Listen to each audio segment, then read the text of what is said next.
ನಮಸ್ಕಾರ, ನೀವು ನೋಡ್ತಾ ಇದ್ದೀರಾ ನ್ಯೂಸ್ ಫಸ್ಟ್. ನಾನು ರಾಹುಲ್ ದಯಾನ್. ನಾಯಿಗಿರೋ ನಿಯತ್ತು ಯಾವ ಪ್ರಾಣಿಗೂ ಇಲ್ಲ ಅಂತ ಹೇಳ್ತಾರೆ. ಹೌದು, ಇದು ನಿಜ. ಆದರೆ ನಾವು ಸಾಕಿರೋ ಪ್ರಾಣಿಗಳು ಕೂಡ ನಮಗೆ ನಿಯತ್ತು ತೋರಿಸುತ್ತೆ ಹಾಗೂ ವಿಧೇಯಕವಾಗಿ ನಡೆದುಕೊಳ್ಳುತ್ತೆ.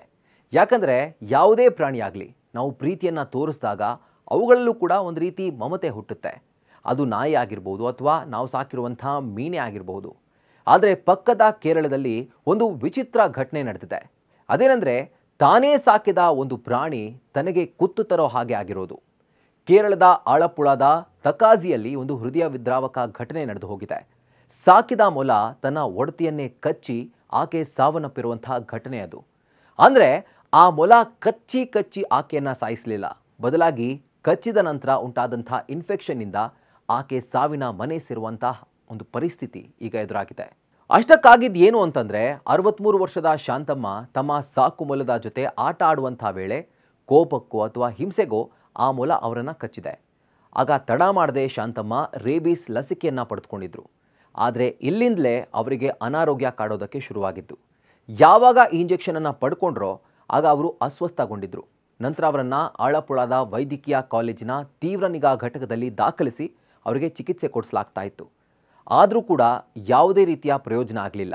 ಹೇಳಬೇಕು ಅಂದರೆ, ಯಾವಾಗ ಈ ಲಸಿಕೆ ಪಡೆದ್ರೋ ಆಗ ಅವರಿಗೆ ಇನ್ನಷ್ಟು ಆರೋಗ್ಯ ಸಮಸ್ಯೆ ಕಾಡೋದಕ್ಕೆ ಶುರುವಾಗಿತ್ತು.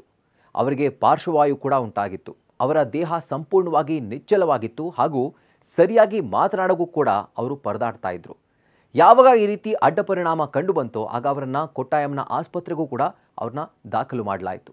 ಆದರೆ ಅಲ್ಲೂ ಕೂಡ ಅವರು ಯಾವುದೇ ಚಿಕಿತ್ಸೆಗೆ ಸ್ಪಂದಿಸದೆ ಕೊನೆಗೆ ಮೃತಪಟ್ಟಿದ್ದಾರೆ.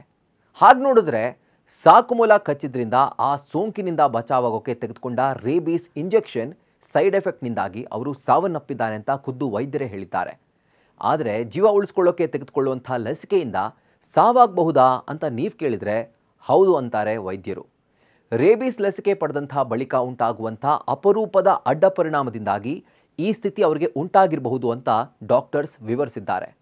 ಆದರೆ ಮತ್ತೊಂದು ಶೋಚನೀಯ ವಿಷಯ ಏನಪ್ಪ ಅಂತಂದರೆ, ಶಾಂತಮ್ಮ ಅವರ ಚಿಕಿತ್ಸೆಗಾಗಿ ಮನೆಯವರು ಆಸ್ಪತ್ರೆಯಲ್ಲಿದ್ದಾಗ ಮನೆಯಲ್ಲಿರುವಂಥ ಇಲಿಯನ್ನು ಹಿಡಿಯೋಕೆ ರ್ಯಾಟ್ ಪಾಯ್ಸನನ್ನು ಹಚ್ಚಿದಂಥ ತೆಂಗಿನಕಾಯಿ ತಿಂದು ಶಾಂತಮ್ಮ ಅವರ ಮೊಮ್ಮಗಳು ಕೂಡ ಸಾವನ್ನಪ್ಪಿದಂಥ ಘಟನೆ ನಡೆದಿತ್ತು. ಎಂಥ ವಿಧಿಯಾಟ ನೋಡಿ! ಒಂದೇ ವಾರದ ಅಂತರದಲ್ಲಿ 2 ಸಾವನ್ನು ಆ ಮನೆ ನೋಡಿದೆ. ನಿಜಕ್ಕೂ ಈ ಸ್ಟೋರಿ ನೋಡಿದವರು ಅಥವಾ ಕೇಳಿದವರಿಗೆ ಒಂದು ಭಾವನೆ ಅಂತೂ ಖಂಡಿತ ಕಾಡುತ್ತೆ. ಅಯ್ಯೋ, ಯಾಕೆ ಈ ರೀತಿ ಆಯಿತು ಪಾಪ ಅಂತ.